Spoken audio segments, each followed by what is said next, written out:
YouTube video. Okay, welcome back to my channel Nursing Cafe. Today we are going to study Unit 2nd of Community Health Nursing from BSc Nursing 5th semester. तो जो हमारा unit का नाम है वो है health care planning and organisation of health care at various levels, जिसका basic मतलब यही है कि हमको हेल्थ केयर जो करना है उसके लिए क्या क्या प्लान करना पड़ेगा और अलग अलग लेवल्स में हेल्थ केयर के जो अलग अलग लेवल्स हैं वहाँ पे क्या क्या ऑर्गेनाइजेशंस हैं वो कैसे वर्क करती हैं, कितने मेंबर्स हैं उसमें एंड ऑल। ठीक है, ये सारी चीज़ें हमारा पूरा ये कवर करेगा यूनिट 2nd। इसके अंदर बहुत सारी कमिटीज़ आएंगी, नियर अबाउट बहुत सारी हैं, लेकिन आप फिर भी हम 10 कमिटीज़ पढ़ेंगे इसमें। फिर 5 ईयर प्लान्स हैं हमारे, national health policy, rural health mission, urban health mission, ऐसे और भी बहुत सारे टॉपिक्स हैं इसके अंदर। तो सबसे पहला टॉपिक हमारा यही है हेल्थ प्लानिंग स्टेप्स। हेल्थ को प्लान करने के कुछ बेसिक स्टेप्स हैं। उससे पहले हेल्थ प्लानिंग क्या होती है ये देख लेते हैं। हेल्थ प्लानिंग क्या है? हेल्थ इंडियन पॉपुलेशन की हेल्थ को इम्प्रूव करने के लिए हमारी इंडियन गवर्नमेंट ने कुछ मतलब क्या बोलते हैं स्टेप्स लिए हैं। ठीक है, वही हमारे हेल्थ प्लानिंग स्टेप्स हैं।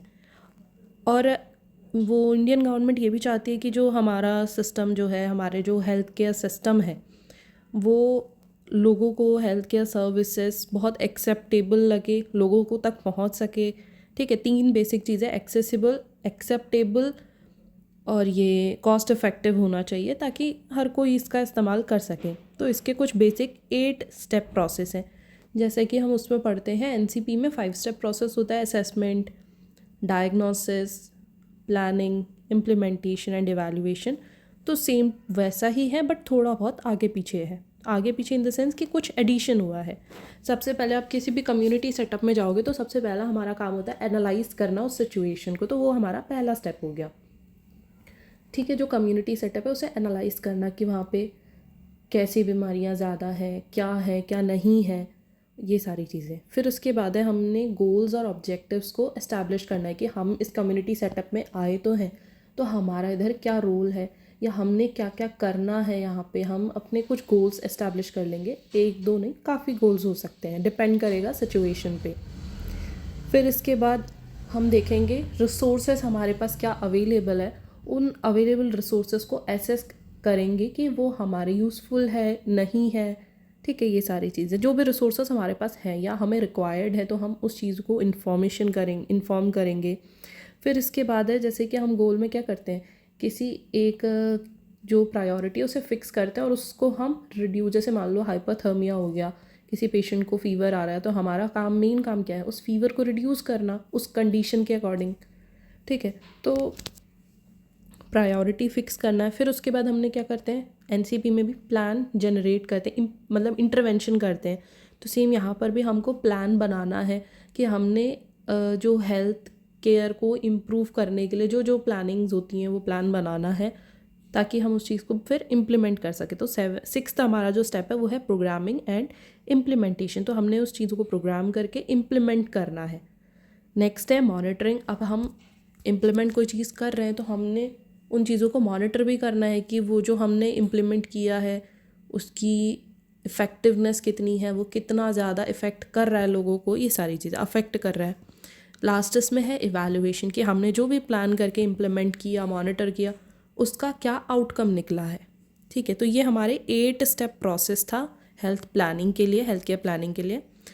जो पहला था analysis of the situation, establishment of objectives and goals, assessment of resources, fix priorities, write a formulated plan, programming and implementation, monitoring and evaluation।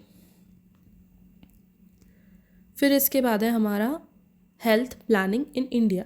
India में हेल्थ प्लानिंग कब से हुई, किसने स्टार्ट किया, इनका कोई नाम है, ये सारी चीज़ें हैं। ठीक है, इसमें इस टॉपिक के अंदर जनरली हेल्थ प्लानिंग के लिए इंडियन गवर्नमेंट ने बहुत सारे प्रोग्राम्स लॉन्च किए थे, जिसमें से एक है फर्स्ट 5 ईयर प्लान। जो हम लोग 5 ईयर प्लान्स हैं, अभी आगे आप पढ़ोगे एक एक करके, 12 5 ईयर प्लान तक है जो कंप्लीट हो चुकी है सक्सेसफुली। तो जो पहला 5 ईयर प्लान था वो 1 अप्रैल 1951 को स्टार्ट हुआ था, तब से लेके 12 ये 5 ईयर प्लान हो चुका है। ठीक है, और उसके साथ साथ सेंट्रल गवर्नमेंट ने council of health and family welfare के साथ साथ बहुत सारी कमिटीज़ ऑर्गेनाइज करी हैं और बहुत सारी हेल्थ पॉलिसीज़ बनाई हैं, जो कि planning policies and planning India में जो करी हैं, रेकमेंडेड करी हैं, ताकि जो हमारा इंडिया का जो हमारा हेल्थ जो सेक्शन है या हेल्थ जो सेक्टर है वो और ज़्यादा डेवलप कर सके और लोगों को और भी ज़्यादा फैसिलिटीज़ मिल सके, हेल्थ केयर फैसिलिटीज़। फिर इसके अंदर आता है हमारा प्लानिंग कमीशन।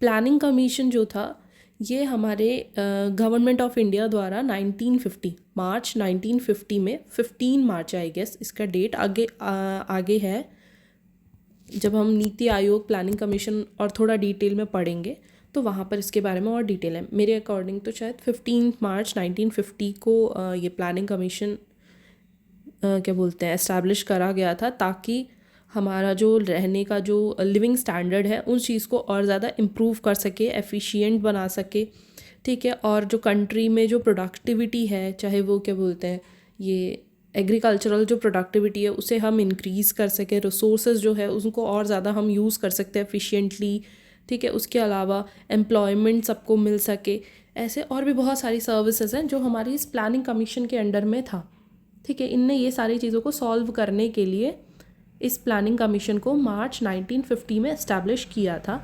अब इसका जो चेयरपर्सन थे, जो पहला चेयरपर्सन जो थे वो थे पंडित जवाहरलाल नेहरू, जो कि उस टाइम के हमारे प्राइम मिनिस्टर थे, ठीक है। ये जो हेल्थ प्लानिंग जो प्लानिंग कमीशन था वो बहुत ही ज़्यादा, जितने भी हेल्थ केयर प्रोग्राम्स बनाए गए थे उनमें से सबसे ज़्यादा इम्पॉर्टेंट इसी को माना जाता था, क्योंकि इसके रिगार्डिंग कोई भी डिसीजन लेना हो, प्लानिंग कमीशन के अंदर कोई भी डिसीजन लेना हो या फिर कोई भी क्या बोलते हैं डेवलपमेंट के लिए स्ट्रैटेजीज़ बनानी हो, कुछ भी करना हो, वो डायरेक्ट प्राइम मिनिस्टर के साथ कांटेक्ट करते थे। ये प्लानिंग कमीशन का जो भी चीज़ें होती थी डायरेक्ट हमारे जो प्राइम मिनिस्टर थे उनके साथ कांटेक्ट होता था।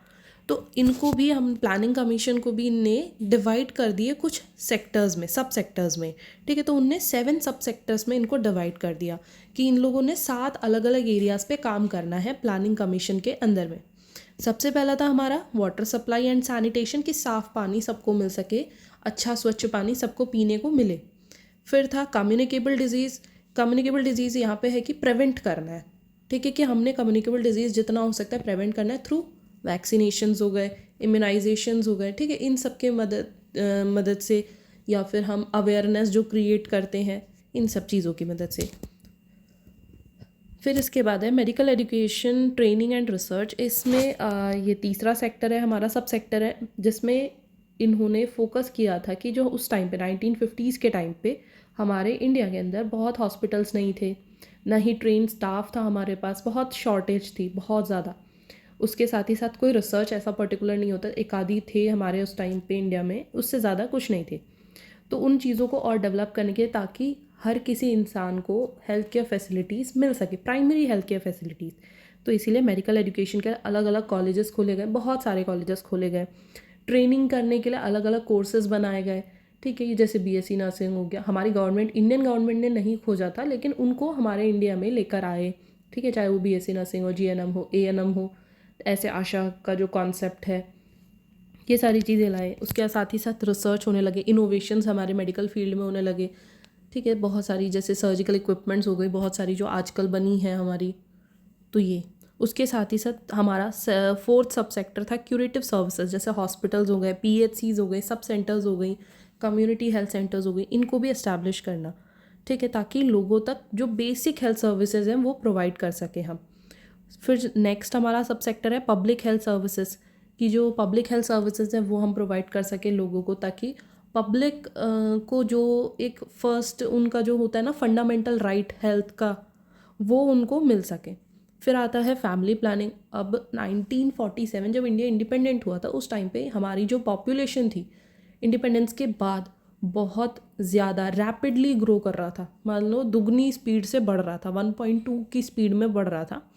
तो उस चीज़ को स्टॉप करने के लिए या रिड्यूस करने के लिए, कि जो ग्रोथ हो रहा था, जो हमारा क्या बोलते हैं पॉपुलेशन ग्रोथ हो रहा था, उसको रिड्यूस करने के लिए या थोड़ा कंट्रोल करने के लिए, हमारी इंडिया इकलौती ऐसी कंट्री थी जिसने फैमिली प्लानिंग के लिए भी प्रोग्राम को एस्टैब्लिश करा था, ठीक है। तो फैमिली प्लानिंग प्रोग्राम्स लेकर आए, मेथड ऑफ कॉन्ट्रासेप्शंस का यूज़ के प्रमोशन के लिए, ठीक है, बहुत सारे मास मीडिया का इस्तेमाल, एडवर्टाइजमेंट्स करे थे इन्होंने, गवर्नमेंट मतलब बहुत ज़्यादा फैसिलिटीज़ प्रोवाइड करने के लिए वो सब बहुत कुछ किया था। नेक्स्ट लास्ट हमारा है indigenous system of medicine. Indigenous system of medicine के अंदर हमारा आयुष आता है, ठीक है, आयुर्वेदा, यूनानी, सिद्धा, होम्योपैथी, नेचुरोपैथी वगैरह आता है, ठीक है, जिसमें हम एलोपैथी के साथ ही साथ बाकी जो हमारे मेडिसिन के जो और भी सारे सिस्टम हैं उनको भी साथ में बढ़ाना, ग्रो करने में हेल्प करना। तो ये था हमारा आज का कंटेंट। हम कल इसमें कमिटीज़ देखेंगे, कल सबसे पहला हम बोहर कमेटी देखेंगे। तो ये तो था हमारा आज का टॉपिक। हमने 2 टॉपिक आज कवर किया, प्लानिंग कमीशन और ये हेल्थ प्लानिंग के कुछ स्टेप्स। अगर किसी को भी कोई डाउट या कन्फ्यूजन होता है, आप मुझे कमेंट सेक्शन